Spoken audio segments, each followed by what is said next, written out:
Good, good morning, one and all. It's a privilege to be a speaker here in this webinar. I hope this session will be useful for every one of you. Thank you, AVC College of Engineering, for inviting me as a resource person. So, let me thank my mother, teachers, professors who made me to this position right now.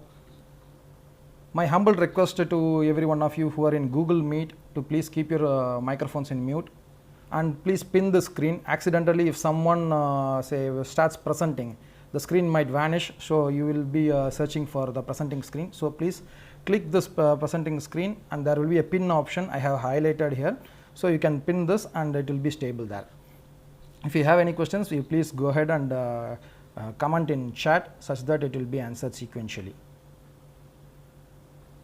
Before moving into this webinar, I have a simple note that there will be no background in slides, no transition, and the content only will be focused. Since this is a webinar session, we will be focusing only on the content. So let's move ahead. So our topic, before introducing our topic or going into the topic, first let me introduce what a professor means. So there are different definitions. I took one of the definition which is interesting. So the title of the professor is given to people who have Ph.D. Let them be teachers at any level in any academic institute, let it be a school or a polytechnic or a college. They are called as professors. So also, if a person has a doctorate in front of them, and if they have a terminal degree, which means a finishing degree, which is the highest degree in that particular field, they are also called as professors. So having this definition, I think we will be discussing some more aspects in the profile section. So who can become a professor? If you ask me, I will tell people who are more passionate in teaching. I think they are good professors. People who have a sharing mind, who are interested in sharing their knowledge which they have acquired in the best possible means, and who can explain to any level. Even if a 6-year-old kid asks or a 60-year-old layman asks, they have to explain to them. So if you have that capability, and also if you are humble, pleasing in nature, and if you are a good speaker, I think these all capabilities can make one person as a professor. So usually we have job description for any jobs which we have, like an IT job or an automobile industry job or whatever job. If you ask me what is the job description of a professor, is the first point I will tell you, we have teaching as a core job. In teaching, we might be teaching core subjects or elective subjects, and second part is administration. We might have documentation works like NBA, NAC, and so on. Then we will have assigned a task like organizing a webinar, seminar, and so on. So the other aspect is the research and guidance. So research, you might have to carry out your own personal research or funded projects which you have received or which you are partnering in some other people. So this is one aspect. And coming to guidance, this is the most important aspect of a professor. So wherein you might be taking UG students or PG students, and you might be having scholars for whom you have to guide, and then you have to bring them as future ready professionals for their career. So that's another core job of a professor. So moving towards our topic, how to be successful as a professor. It's not a success at the end, it's being successful throughout our career. So that's how we see how to be successful as a professor. So moving forward, what are the key points to consider for this webinar? I'm going to concentrate on 4 aspects, that is 4 P's, that's profile, people, publications, and publicity. So in profile aspect, I am going to speak about how to improve our own profile, what all things to be done. And in people aspect, I am going to speak about with people whom we are interacting and how we can bring about best in them. In publications, I will be speaking about various types of publications, and then what we can do and how we have to see publications. In publicity, we will be speaking about what kind of media we are interacting through, how to publicize our information. So moving ahead, I will be starting with the profile aspects. So how to build a profile for a teaching faculty or a professor. First one is about qualifications, and then specialization, then about exposure, then trainings which we have undergone, and then about the experience. So coming to qualifications and specialization, they go hand in hand. So if you are an aspiring professor, I think first you have to choose a specialization. For example, I will go to my own profile. So I chose a specialization of aerospace engineering. So that's where I have done a basic undergraduation and post-graduation in aeronautical, which is an equivalent degree. Then in meantime I did MBA in airline and airport management. It also has a flavor in management aspects, but lies within the same subject or a related subject. And the terminal degree is a Ph.D. So I did Ph.D. in aerospace engineering in IIT Madras. So this is the basic qualification and in that particular specialization which can be approved by any higher authority in education. So apart from this, I did one more degree. This is basically my own choice because I deal with a lot of information. So I had to have a coursework on that, so I did. So whatever extra interest we have, we can do all those courses, and this will add to our credit. So basically we have to narrow down in terms of specialization, and then we have to find what are the equivalent or relevant programs that are required as a basic qualification for that particular teaching profession. Exposure. So if you ask me what kind of exposure a professor should have, is like we have to have exposures of various kind, but if you see in the real world, people might not have industrial exposure. So this might not be applicable to science and humanities people, but in engineering people, if you have industrial exposure, I think you will be able to explain students in a better way. But if you do not have industrial exposure, what can be done?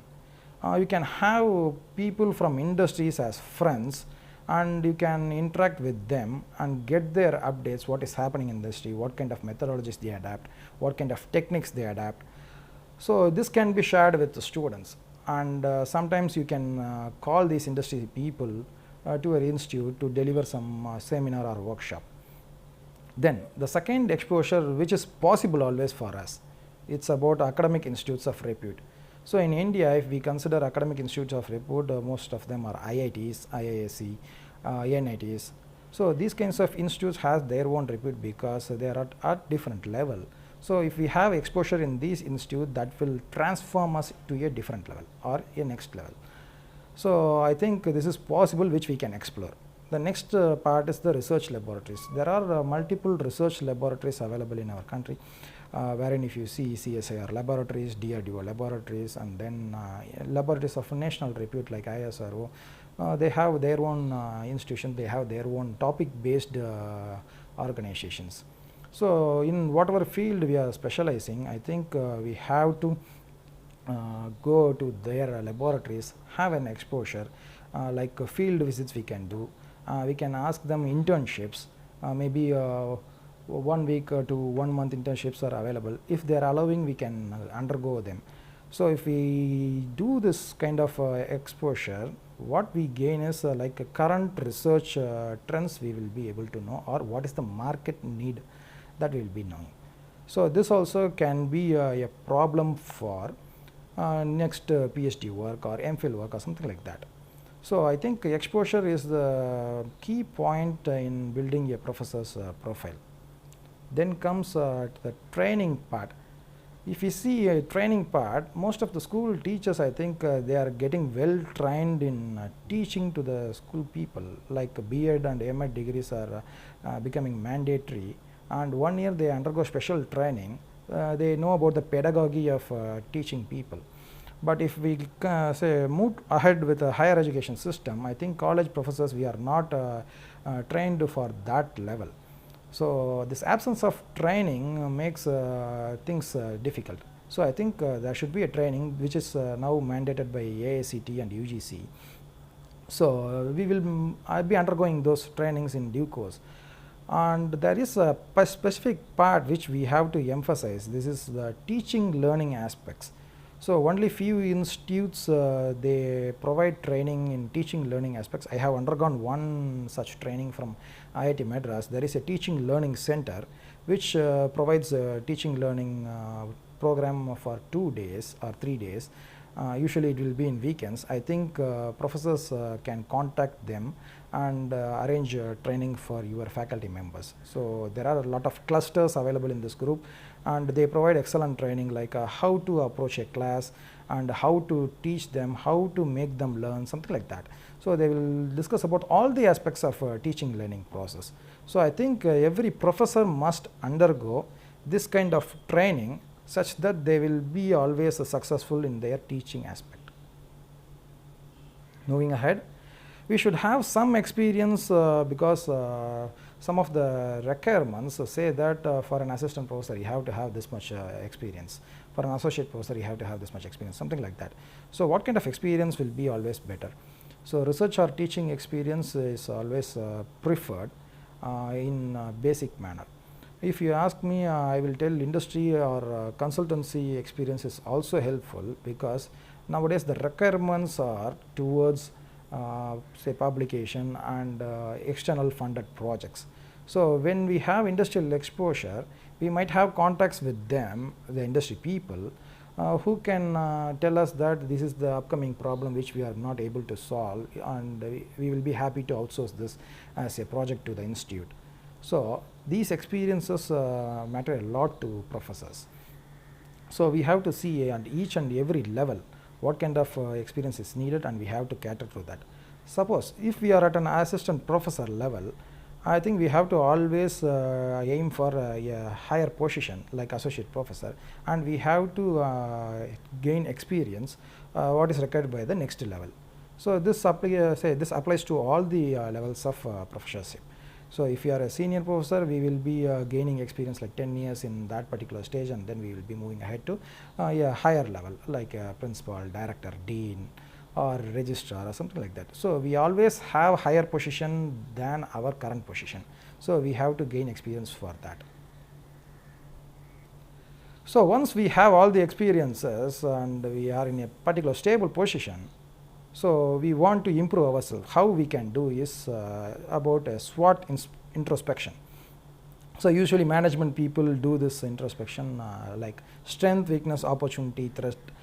They analyze themselves and they come up with some solutions. So what I have done by myself is, I have done this SWOT test for me, and I have asked some of my colleagues to do this and to find what they can improve.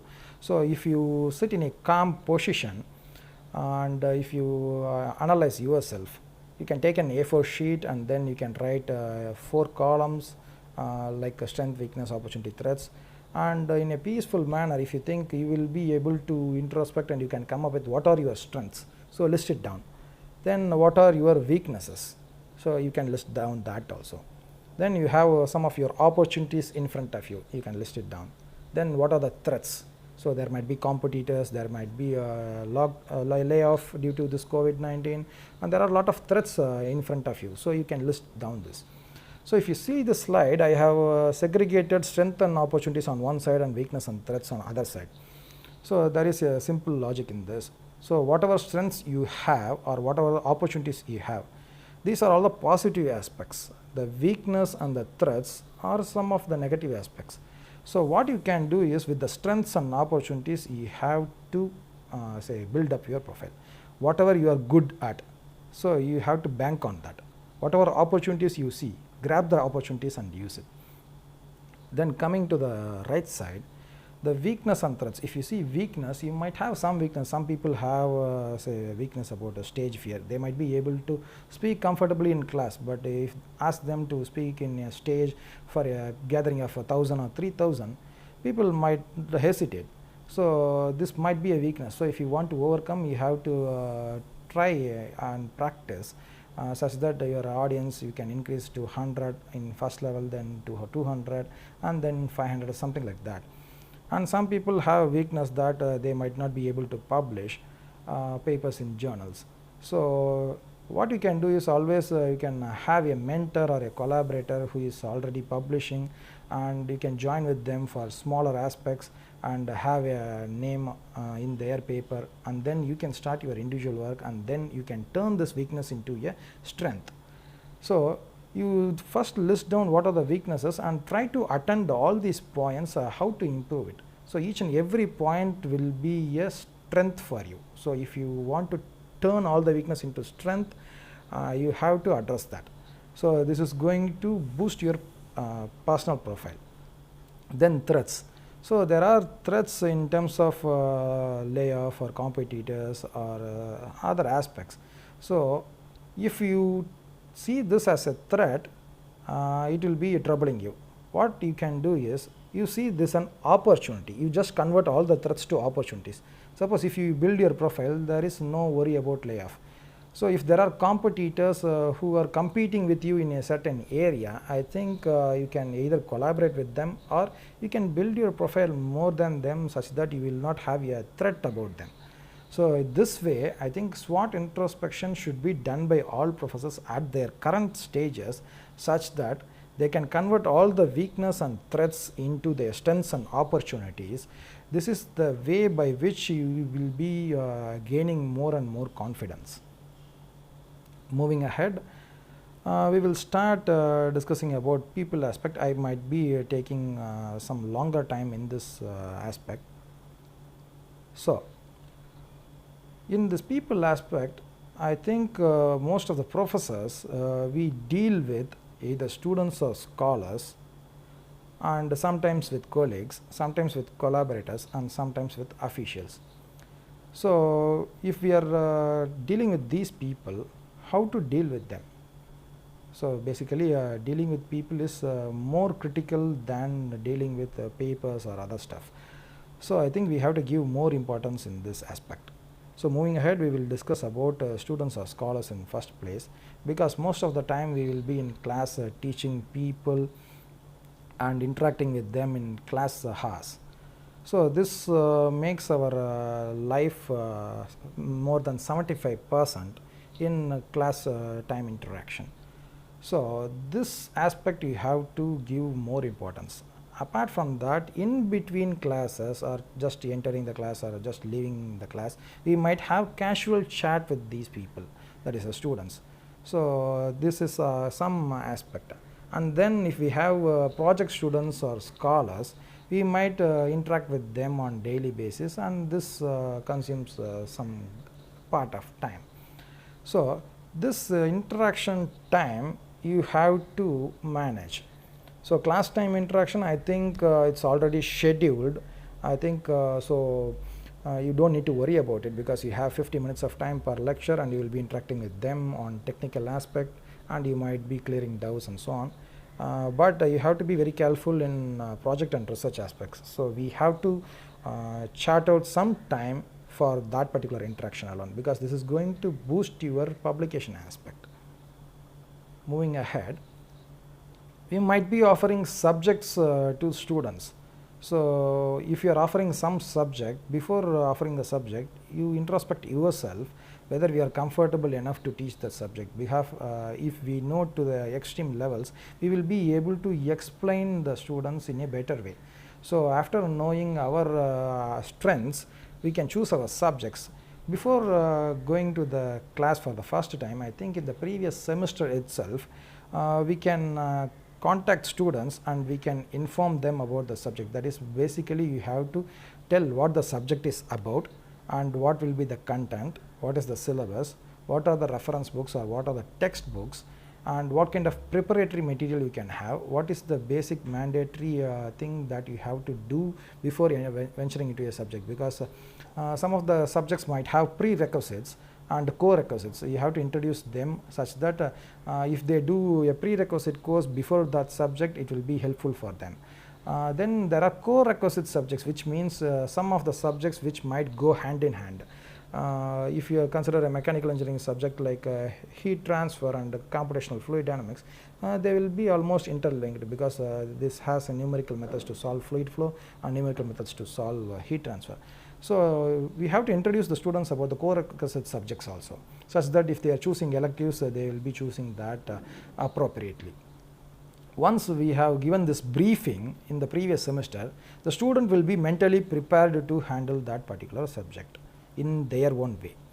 And also they might know about who is the professor teaching that particular subject. They might interact with their seniors and they get to know about the feedback, what is the teaching methodology, what is the examination pattern, or what is the assignment pattern, and something will be similar to that.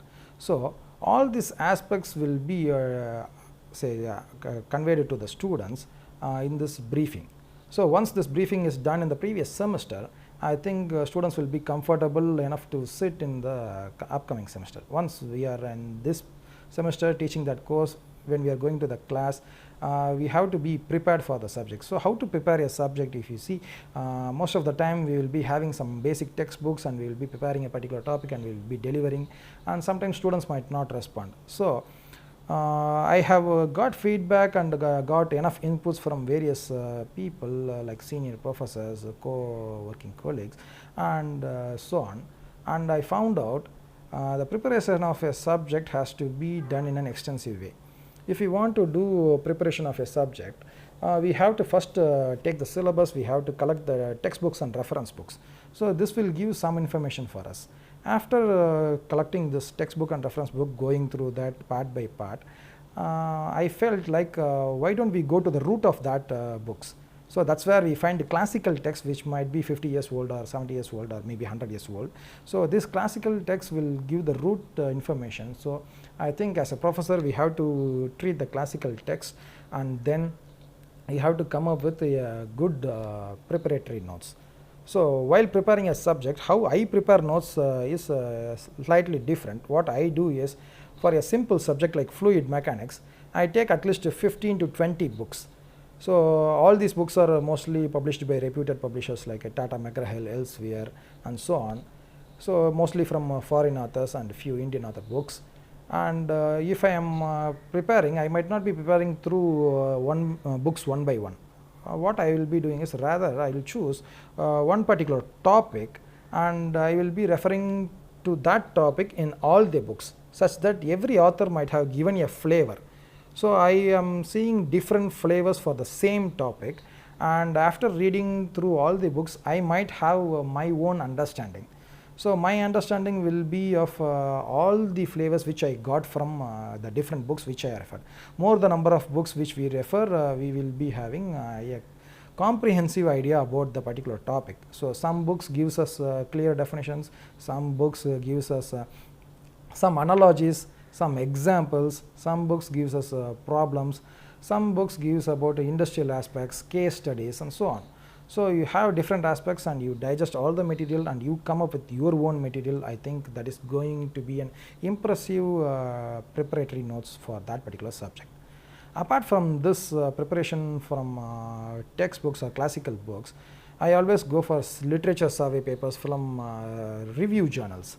So that will tell about that particular subject from the beginning, what is happening in the subject or what has happened, what are the scopes for new work, and so on.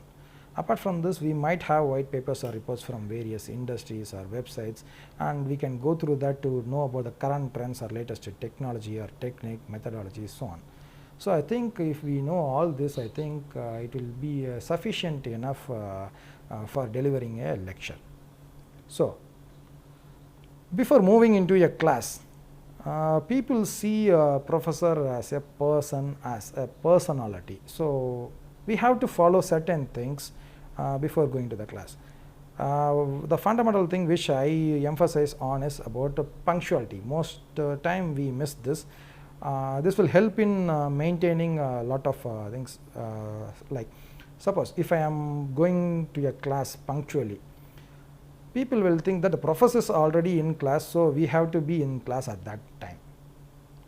This is one particular aspect. The other aspect is we have to maintain the timing. Like if we are allotted with a 50-minute lecture, we have to finish our lecture in 45 minutes, and rest of the time 5 minutes maybe engaging for question answer session or discussion session or attendance and so on.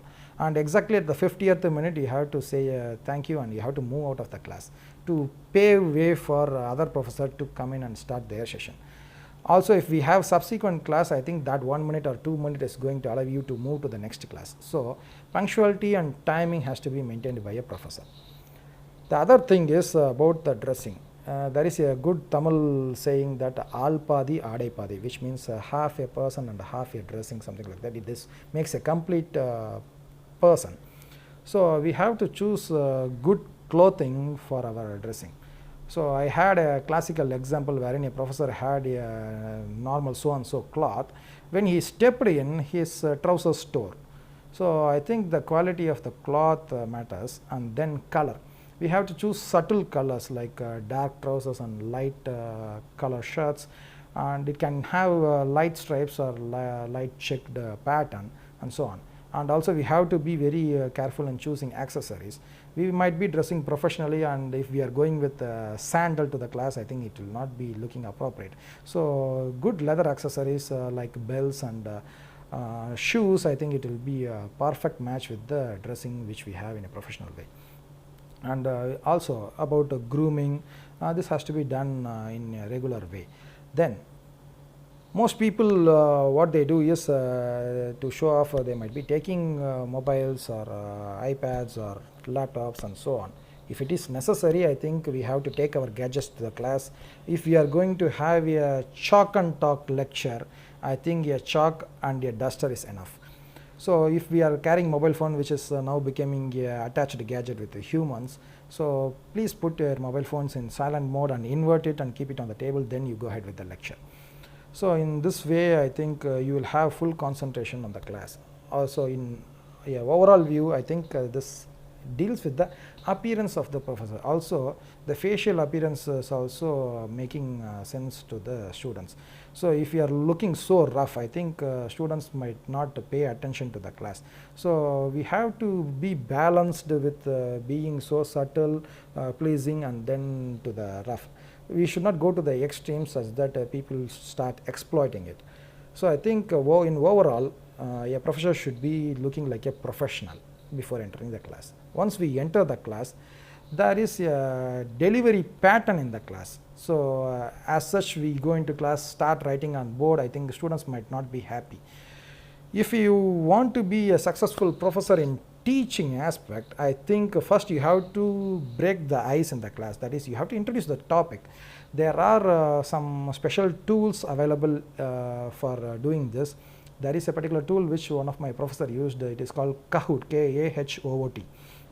So this tool has a small introductory topics, like you can have a quiz or you have yes or no type question. So this will be based on what is the topic you are going to deal with, or what are the prerequisite small topics which students should know before venturing into the exact topic which is dealt to be in the class. So this type of ice-breaking sessions can be made. This can be less than 5 minutes. This shall be in the first part. Once this ice-breaking session is done, and when the people are comfortable with the professor, I think the next part is you have to introduce the topic. If there are definitions, I think we might not be able to consider all these aspects, but I think most of these aspects should be considered. As a mechanical faculty, I see some of the things in this order. That's why I have given different points here. So I usually handle a subject called flow visualization technique, wherein I have to deal with equipments, I have to deal with pictures, I have to deal with results, procedures, and so on. So what I usually do is I first go for the definition. I explain word to word definition as such, and then I give a basic explanation on the definition.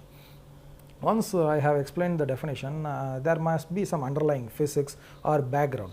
So I explain that. If I have any analogies, I will be explaining the analogies such that if they have not understood the basic physics behind that particular definition which I have explained, they might be able to relate that physics with the analogy, and then they understand it.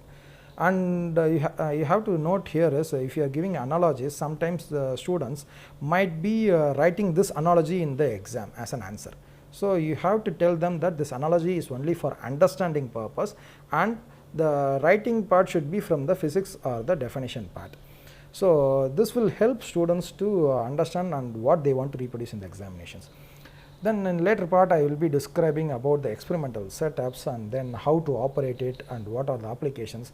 Since I am teaching for aerospace engineering, most of the times I will be gathering applications, especially in aviation industry or aerospace, maybe rocketry or something like that, and I will be exactly giving that applications to the students such that they will be more interested to listen to that part. And the best part which is happening in my class is usually if I find any equipment in our laboratory, I take all my students during the class hour, or what I do is I usually conduct a class in laboratory itself such that I can take equipments from there and I can demonstrate to the people. So there is a saying that whatever you see is what you believe. That's where experiments or demonstrations make students to understand in a live possible way. Once the demonstration is possible, I do that.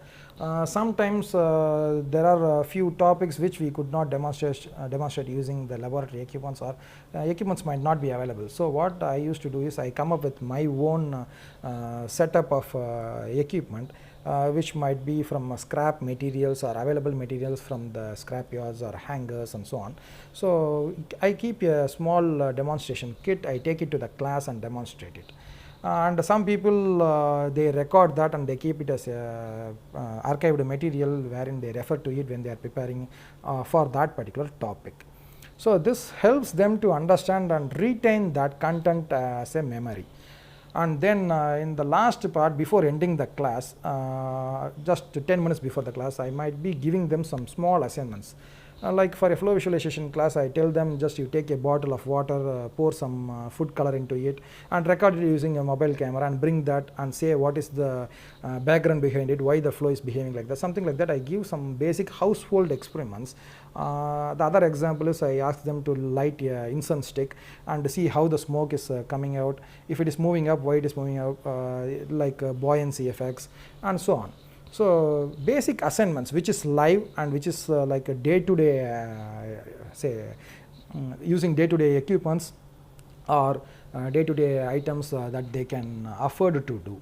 So these kinds of practical assignments kindle interest in the student to make them learn, rather than giving just textual content or problematic content. I think there must be some interesting content as an assignment. This makes their learning process enhanced. Once we have delivered some lectures, I think for testing what we used to do is we do conduct examinations, and then in the evaluation part, some of the times we might give them marks, and people might question, you have given me some marks, can you give me half mark extra or 1 mark extra? You have given this much mark to the other student, why not to me? If as a professor you expect these questions or you are seeing these questions, means somewhere you have gone wrong. So if you want to correct it, I think this slide will tell you how to correct that particular aspect. So whenever we are correcting even a class test or a cyclic test or a periodical test, we have to come up with answer key. I think most of the professors we have answer key for our question papers. And the next level is about the rubrics. This most time we miss it. We might have this in mind, but we do not know what exactly to do with the rubrics. In rubrics, what we have to do is, if the student answers to the full level, I have to give 10 marks. Okay. If the student misses at this point, I have to give 8 marks. If there is a definition, I have to dedicate 2 marks for that. If this definition is not there, I have to cut 2 marks. If there is a methodology, I have to allot 4 marks, something like that. So the split up of marks is called rubrics, and there should be levels. So each and every level will have its own mark or the points. So this answer key and rubrics shall be shared with the students during the post-evaluation session. Once this is done, in exam time, in the question paper or in the answer paper itself, you can collect examination feedback. So this feedback is for us to know that whether this exam is easy for the students or tougher for the students, or is it in a medium level, or what kind of level they have perceived it. So once this exam feedback is seen by us, we will get to know how to conduct the subsequent exams. And also we have to take class feedback. So class feedback, I think colleges will collect by themselves, and they have their own way of doing this for the appraisal purposes. I think appraisal purpose is fine, but as a professor, are we getting this class feedbacks to us? That we have to check. So I think what we can do is we can go ahead with collecting our own class feedback during the midterm examination or end term examinations. So once we have this class feedback, we will be able to find what are the points where we can improve from our side. And then comes the result analysis. I think result analysis we have to do by ourselves for the whole classroom. What kind of results they have obtained. Some people say that we have to obtain a Gaussian profile. Some people might be really getting a skewed profile. So we have to see in what level people are. There might be good learners, there might be medium learners, there might be low level learners. So we have to give more importance to low level learners, such that if they understand, I think the people above that level, I think they will be able to understand everything in a better way. So this might be a feedback for us to improve ourselves.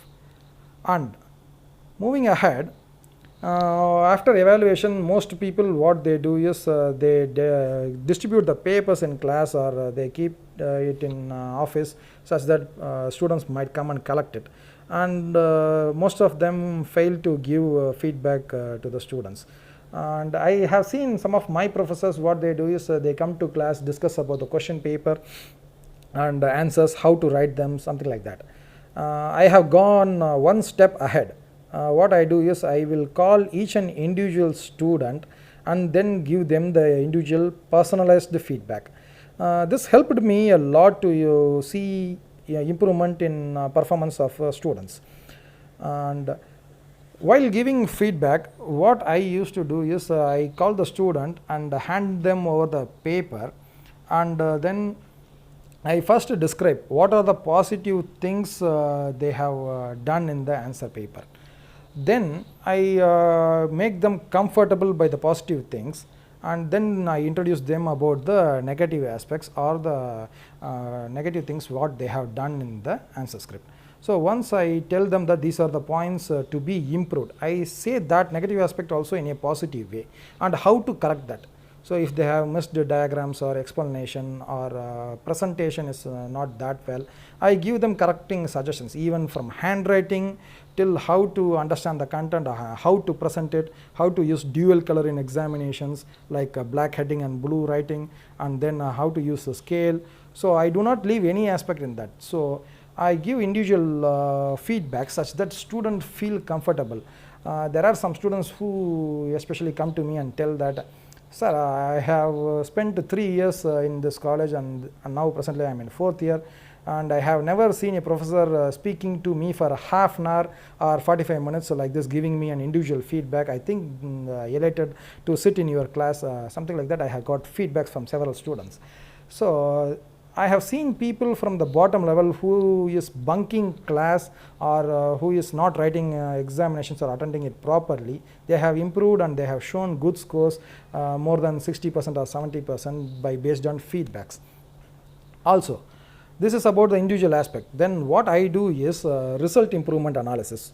So I take all these class tests or assignments or the midterm test continuously. I have it in a Excel file and see how an individual person is performing. Like I do not see about the marks, I always keep it in percentages such that whether they have got 100% or 90% or 70%, something like that. So this keeps me informed about whether a student is performing to their optimum level or not.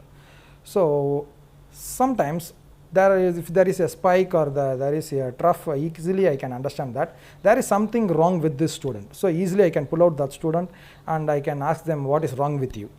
And if we are counseling them for whatever disturbances they have, and if they are coming out from that, they will have enhanced performances in the upcoming sessions. So in that way, I think students' performance will be improved, and this is going to result in improvement in your performance for your appraisal. So apart from this, continuous monitoring. So parallelly, this result improvement analysis and also casual chats here and there with students, asking them how are you doing and how is everything going on, is academics fine, something like that. If they have some other problem, this might not be with your subject, they might have problem with other subjects, so you can give them suggestions, or you can guide them to meet another particular professor who is able to deliver that in a better way, such that they can get their doubts cleared. So in this place I can give one more example, that there are people who come to me to just ask, I want to learn this particular topic, to whom I should approach, or to which site I have to refer, or what book I can refer to. So this mentoring aspect, whether you are a advisor or say class in charge for that particular student, it is irrespective of that. As a professor, if you start doing mentoring student in a proper way, such that they maintain their health, their academics and well-beings, I think this is going to improve the results significantly. I think I have given a detailed overview on mentoring aspects, and then this is about student or scholar selection. If we are a professor, we have to deal with students for their projects or research purposes. So most of the time what people do is they go with CGPA or percentage, okay, then followed by interview and select. Some people, they go for a personal approach, like if they know the candidate, okay, can you join with me for PhD? Some people say that, okay, this is my known person, can you take them as a PhD scholar with you? And sometimes there will be a demand that we don't have people for our funded projects, so whatever available or whatever candidate pool is available, we will take people from them. So there are different ways of doing that. And what I see in this is, whether they are having good CGPA or not, we have to deal individual personnel from a different perspective. So when I choose students for my projects, I always interact with them. So I ask them to come to our laboratory and start discussing what they have in their mind. So once they tell something, from that we will carry over the discussion and then find whether the student is really interested to work with us or not. If they are inclining with us, I think then we can go ahead with topic selection and so on. If not, if their interest is lying somewhere, we have to guide them properly to the other faculty members. For example, there was one student who desperately wanted to work with me. What I told him is, okay, we will have a discussion section. So in that discussion session, we will find out what is your real interest. So I started asking him questions, then we went to a casual chat, then finally we came to a technical aspect. Somewhere I identified that the student had a mindset that he wanted to work with me, but not on that topic which I work on. So I found that, and then I told him that by analyzing your mindset, I found that this is the particular topic which you are interested in. So you have to meet this professor, interact with him, find a good topic and go ahead.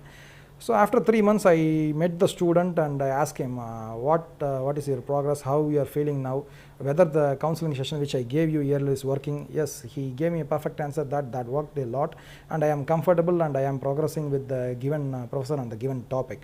So that's how the feedback was. So coming to the topic allotment, if the student is inclining with us, I think first we have to pay attention to what student is saying to us. So I might be working in particular area. The student might be interested in another particular area. So what we have to do is, we have to let the student speak first, such that he will come up with his own ideas. Then we have to see what are the funded projects available. If it is available, first we have to fulfill the candidates for the funded projects. If not, we might be having our own project list in mind, that we can give these projects for this years or these topics for this years. So you keep this list on side and you show them that these are the projects available with us. If you want, you can join in any one of these projects. So some of the students, they might be having a stand that I want to work only in this topic. So if they are able to do by their own, I think you can give them the topic and you can guide them in the best possible way. If there are people who are having dilemma that whether we can work at this area or whether we can take a project from the project list or whether we can take the expertise of the professor, so then comes the mix merge topic allotment, wherein you can take the flavor of the student and we can take the expertise of yourself, and then you can mix this and you can come up with a topic and you have to give. For example, I had an interesting student who wanted to work on electrohydrodynamic kind of project, that is working on plasma. but I really didn't work on plasma. So I am basically a fluid dynamics person. So I did my PhD in jets. So what I told is my expertise is in this zone, and your expectation is outside this zone. So to come up with a mixed merge flavor, can we come up with a topic which is like you use plasma, I use my fluid dynamics aspect. So can you use this plasma to control this fluid dynamics? We will come up with a really new interesting result. So initially when the student went for review, I think reviewers were not happy with the presentation. Then I met the student and asked the feedback how the review went. He told it was a little bad in that particular aspect. So I had to sit with him and then use the equipments to come up with the solution. We had really interesting results, and then we came up with a paper for that. And when he went for the second review, and the reviewers were very happy because the student has shown a real visualization how this ions or plasma can be used to control fluid flow. And this was done with equipment which was purchased from Flipkart for 150 to 200 rupees or so on, and we borrowed one equipment from another student who was already guided by me, and we came up with a different solution, and we gave credit to the student also. So at this basis, I think you can always allot a topic which is always to be interesting to the students, otherwise they might not work to the full level. And also, if you are taking a student, you have to do SWOT analysis, how you did for yourself, you have to do SWOT analysis for the student also. So you have to first find what are the strengths and opportunities for the students, and then ask them to build on that. And if you find any weakness, some people might be introvert, they might not be speaking much, and you have to convert them to a good speaker. And some people might have difficulties in approaching and asking questions, so you have to shed their inhibitions and shyness and so on. So you have to basically convert all their weaknesses into strengths. So if we are doing this, I think the students' performance will be doubled. So once we have allotted a topic, I think we have to get the work done from the student. This is a major task from the professor side. So can we tell them that okay, I have given you a topic, you have to work and you have to bring the solution? I think it might be harsh. And based on the student's SWOT analysis, we can easily identify whether the student will be able to work by himself or herself, or whether the student needs continuous mentoring, whether the student needs help, whether they will be able to do it or not. Based on all these things, I have given some 4 points here. So I have this typical approach. Like last semester when I chose student for a couple of batches, what I did is I had the idea and the student had a clear idea of what they want to do, and with minimal guidelines I left them as such. They came up with the solutions by themselves. And there are few groups which asked me that you have to explain me what you want to, what we want to do as a student.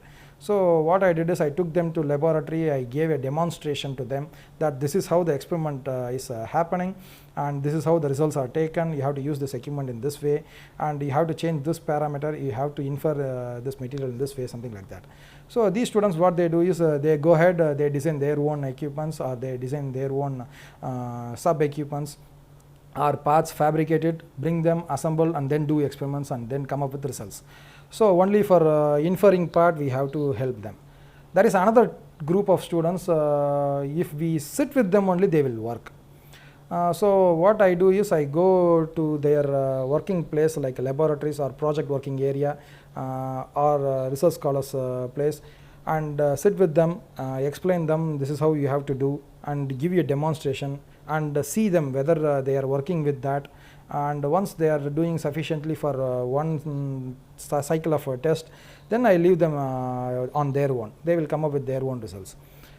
And for some teams, I think these are very crucial teams, like they might have a lower CGPA, lower understanding, and we should not leave them as such.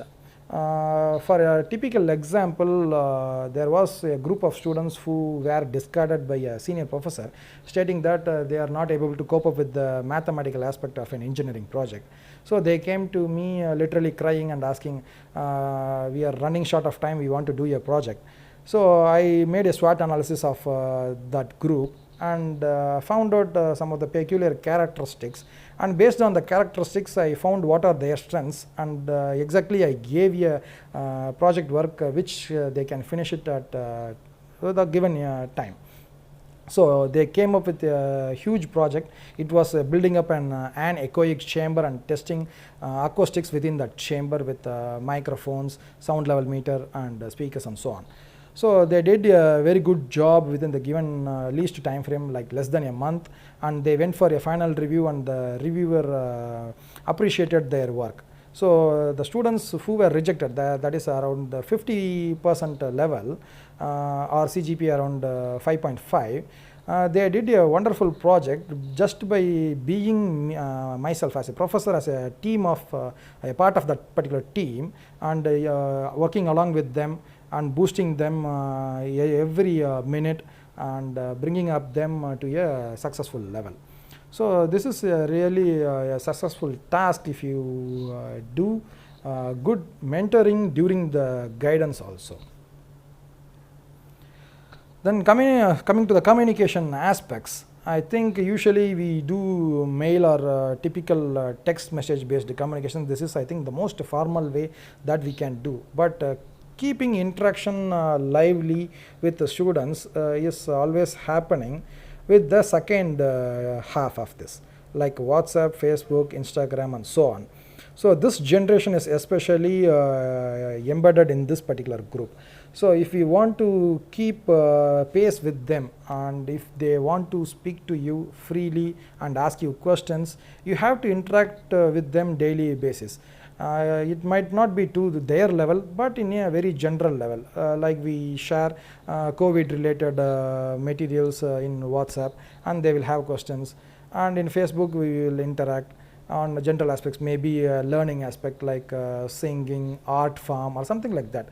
And we should know our limits, where to interact with them and where we should not interact with them. I think in this way we will be well connected to the students. This is going to help us as a professor to be connected with students in the classroom. The best effect or best output which I have seen by this communication method is when I go for the classroom for the first time, most of the people do not speak.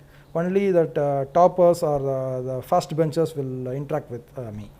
And then when I start communication via WhatsApp and then other medias, slowly some people start coming out and they start interact, and then at the end of the semester, I used to see almost 80+% of people will be interacting with me. This kind of successful communication methods is going to enhance your class communication or your learning aspect of your students. Then interaction with colleagues. Most of the time we have to be careful when we are interacting with our own colleagues, because there are a lot of types of colleagues we can see, like individual performers who do not depend on anyone, then semi-dependent, they might be dependent on some of the other professors. Some will be completely dependent, they will not be able to do their work, they might dump on other members. And some people, they are the most dangerous people, like verbally independent people. They say that yes, I can do everything, but what in background happens is they will come to us personally and they will ask, okay, can you help me in this, and then they slowly slip out, and most of the work will be done by the other professor. So these verbally independent people are say most important people. We have to be ultra careful with them, and sometimes we will be working with our own officials, like we might have a head of the departments in our colleagues group, and we should be always keeping exact distance with which we want to work. I'm not saying that you should not speak everything to everyone, but we have to be always careful when we are interacting. So the interaction always happens on some aspects, like a casual interaction with friends or people who are close. I think we can have casual interactions. All other people, I think we have to have a professional interaction, and there will be a group which is always jealous of people who are say successful.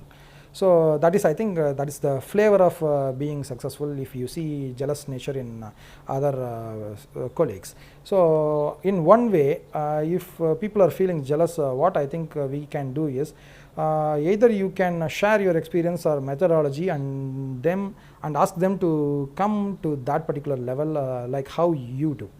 So in that way, I think you can bring down the jealousy nature.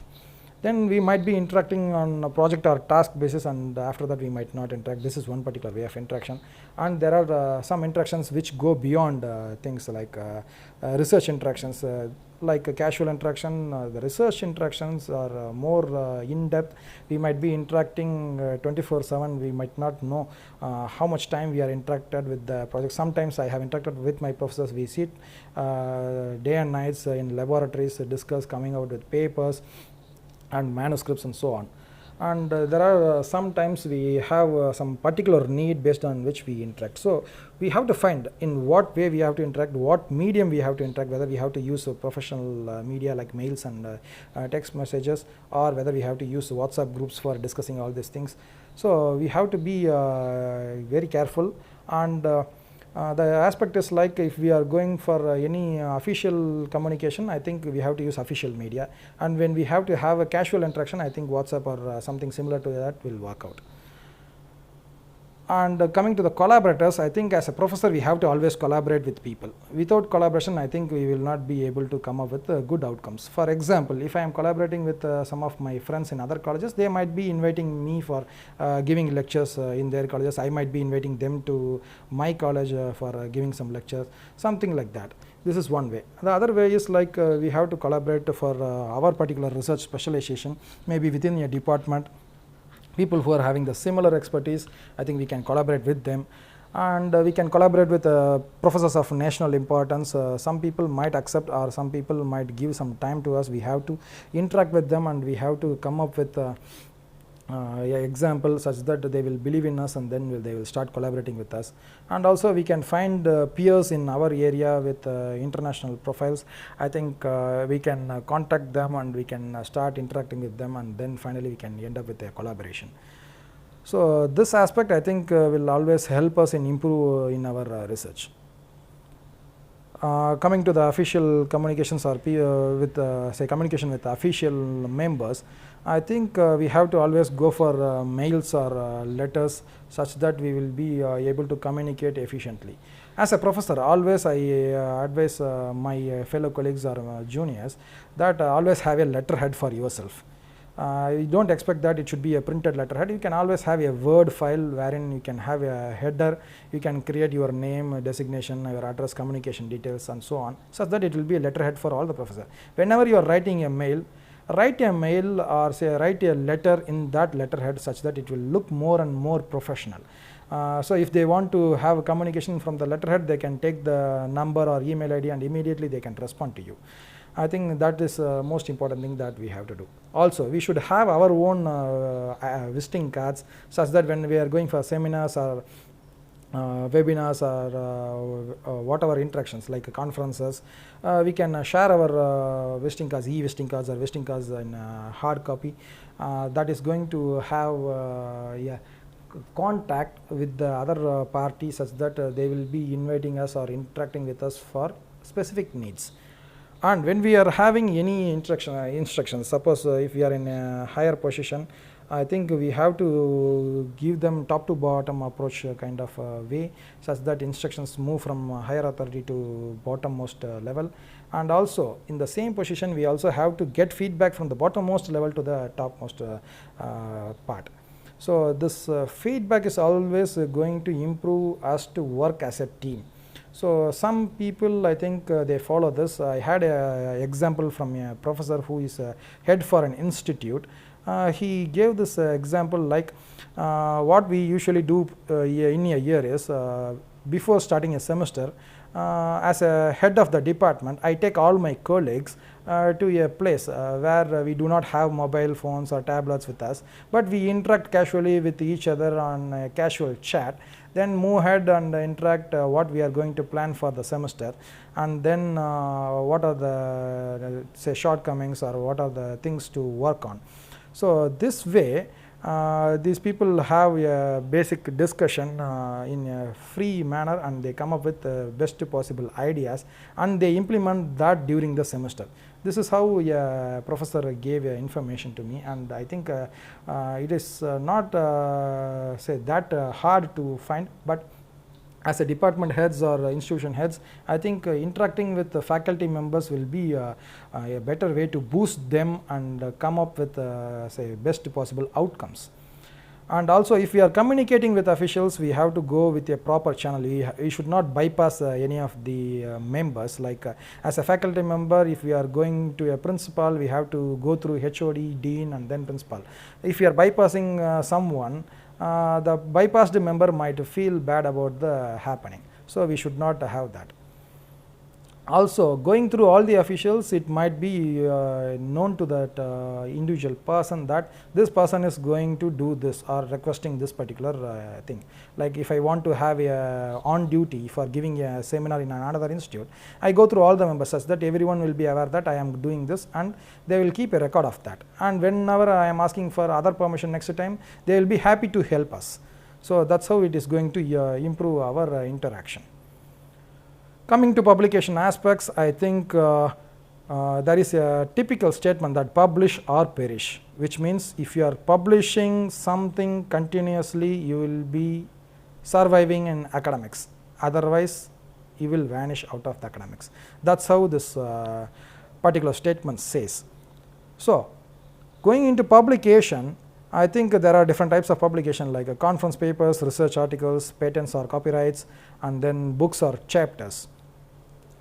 I will deal with the conference first. So, conference articles, there are different types of conferences which are happening like national or international conferences. This is based on region. Then departmental conference, that might be like conference on trends on mechanical engineering or trends in automobile engineering or something like that. Then there might be conferences which is a general topic like upcoming trends in engineering, technology, sciences, and so on. And there are conferences which is very specific to a particular research area. So these are the types of conferences. And what kind of works can be submitted to conferences is like when we have a small work that needs to be published, we can go for conferences. And if we have a bigger work and we want to showcase a flavor of the work, I think we can go for conference and we can give a glimpse of what we have done. And if you want to train your scholars or students, I think we can send them with material to conferences such that they will be say coming out of stage fear, interactions, and they will have an exposure with the community. And also if you want to be say fairly well known in the particular field for your publicity, I think you have to go for conferences, interact with people, showcase your result, and show that you are expert in this particular area. And also people conduct conferences to boost their profiles. Coming to journal articles, I think there are different types of journals like Thomson Reuters or the Clarivate Analytics, the latest company which holds the Thomson Reuters group. They have classified journals into Science Citation Index and Science Citation Index Expanded. These are the most reputed journals as of now. And then we have Emerging Sources Citation Index. This is the next level which is going to be absorbed in Science Citation Index. And there are other levels by Elsevier. Scopus is another indexing level. And I think we have to think about these aspects before submitting articles. So don't aim always for the highest possible journal or the impact factor based or the indexing based thing.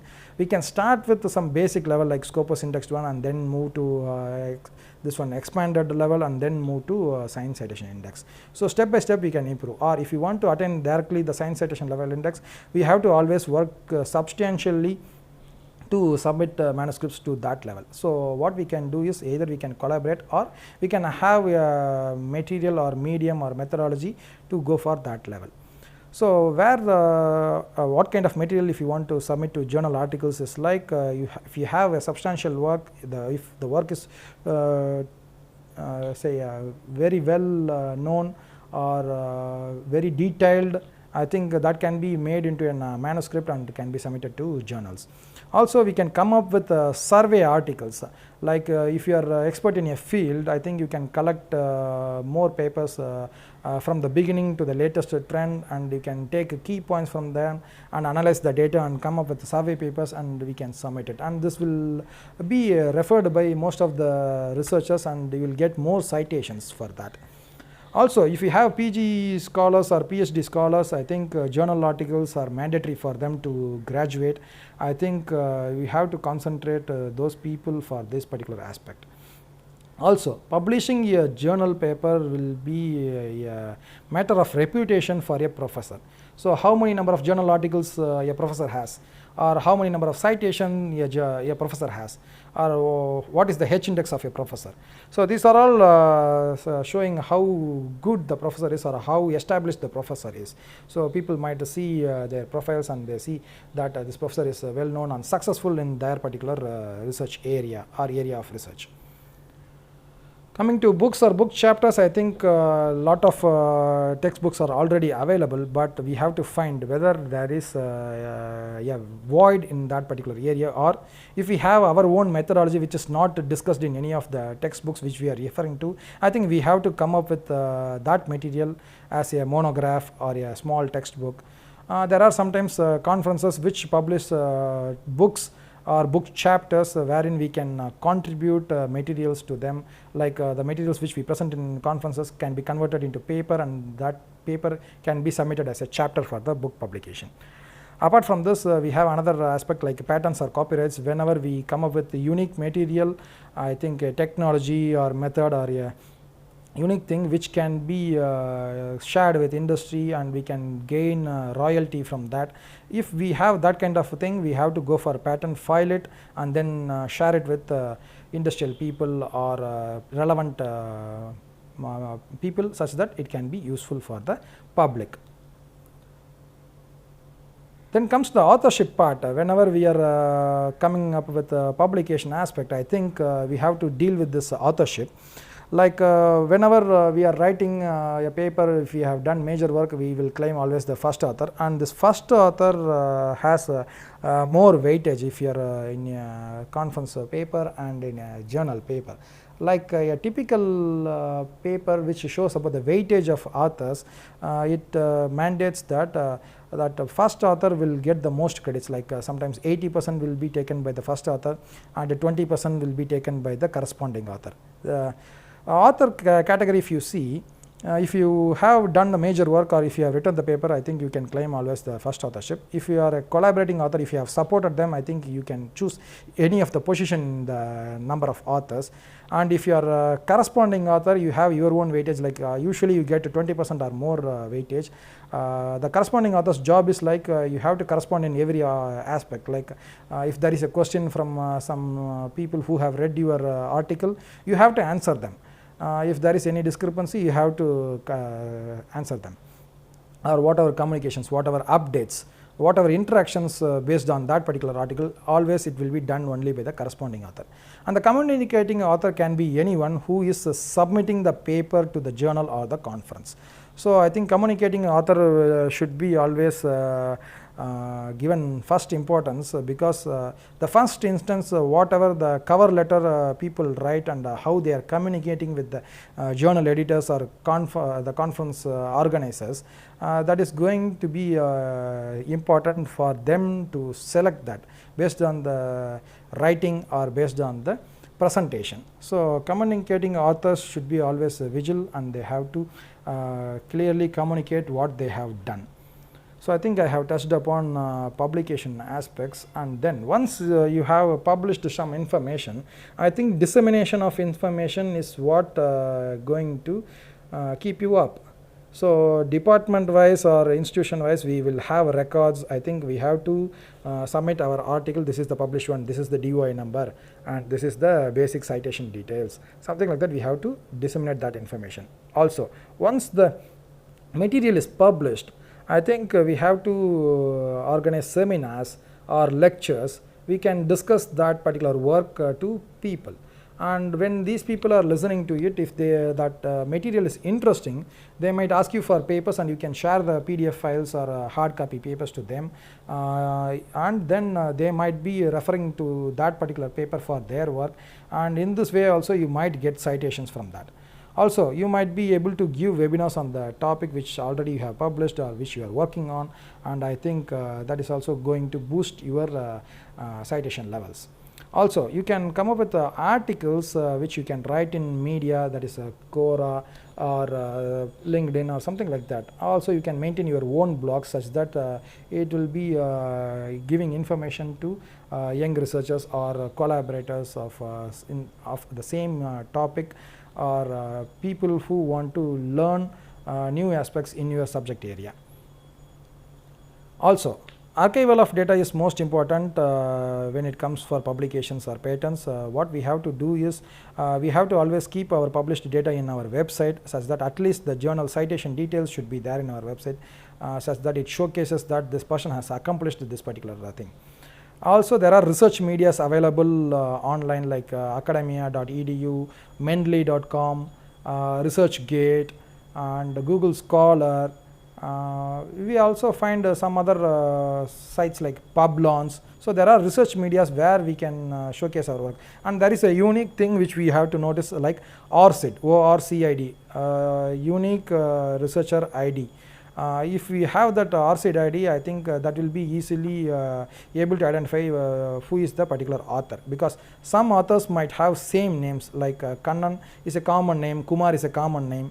So if there are hundreds of Kumars with the same initial, I think this ORCID ID will distinguish which Kumar is publishing which particular paper, or he is from which institute, something like that. So you can maintain your ORCID profile such that it will have links to all the journals or conferences which you have published.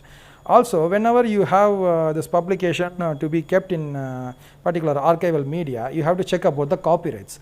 So the copyrights, most probably it might be with the publisher if it is a subscription based journal or conference proceeding.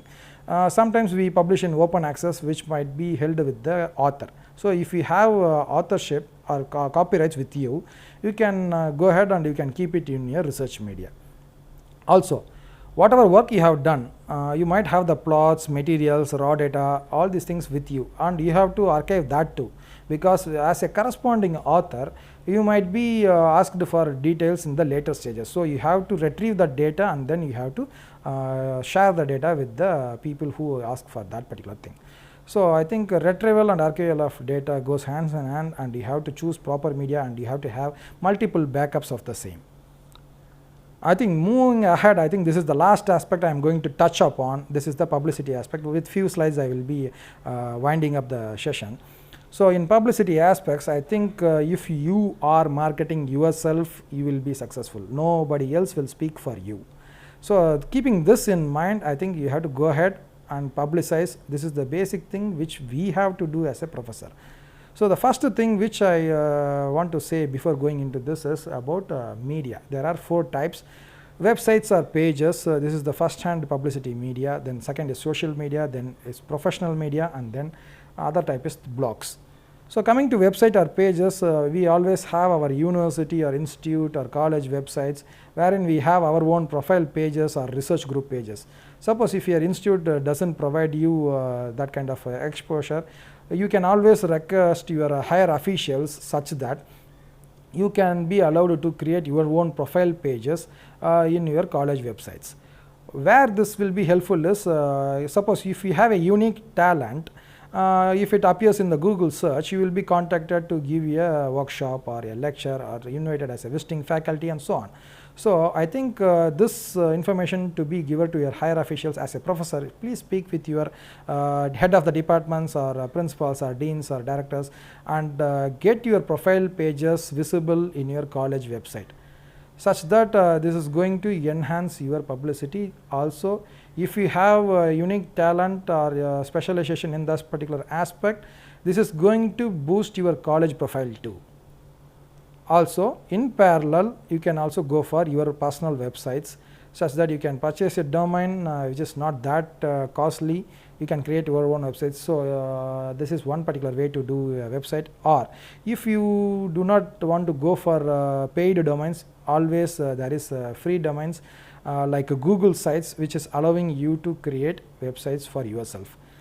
I think I will go for a typical example. This is my institute's web profile, wherein my institute gives me to showcase my picture, my name, designation, my area or subject of research, my affiliation, and my educational background, publications, the workshops which I have done, and so on. So all this information are available online. If someone wants to search Chennai, I want a speaker on computational fluid dynamics, sometimes my name pops up and people ask me for a request. Also, I have created my own Google site. This is very intuitive, very easy for people to create websites. I think anyone can create their own website, showcase whatever you want. Some of the college websites might not allow you to showcase your projects. So if you see this slide, I can easily say that I have my own media, publications, workshops, what are the facilities I have created, what is the area in which I am working on, what are the results in that, typical projects which I have done, and what are the technical things, and some gallery of pictures of that. So this might be interesting to people who want to know more about you. Also, the professional media.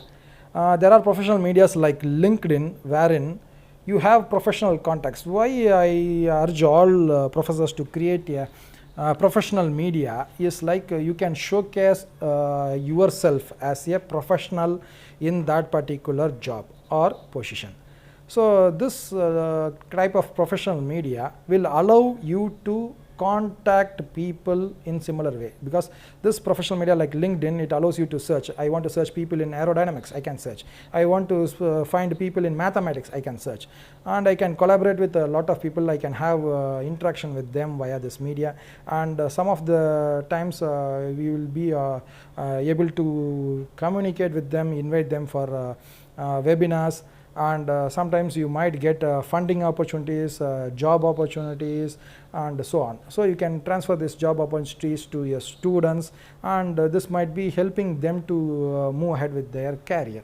So some of the times you might find opportunities in your own area, because I found some of the job opportunities and I shared with my junior fellows, and few of them joined and they thanked me later. So this is helpful in say interacting with the industry and also with your own group.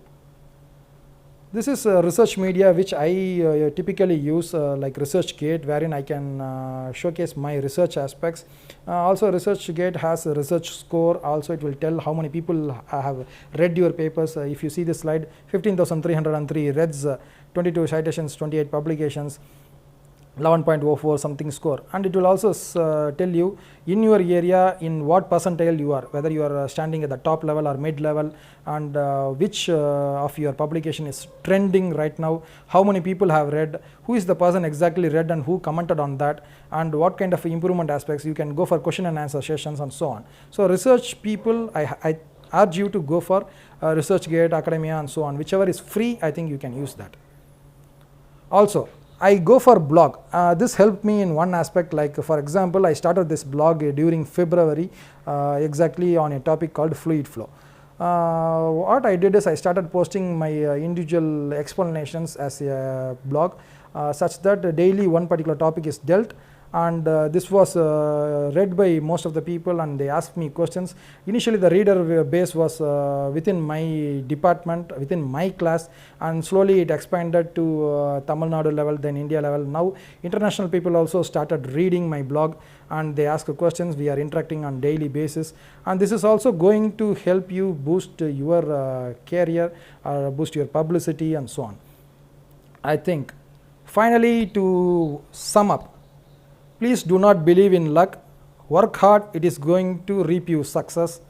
So simply to finalize this webinar, I can say build your profile, be polite with people, publish as much as you can, and then do publicity by your media, by yourself in the initial level. Then your work or your hard work will be told by people as word of mouth to their friends or colleagues and so on. That's where free publicity is made, and that's the real success at the end. But in between, you have to be successful at each and every position you work. I thank you all for patiently listening to me for a hour, and I think this is informative. I ask organizers to share this presentation with you all, and I hope now I can go for a question and answer session. Thank you all.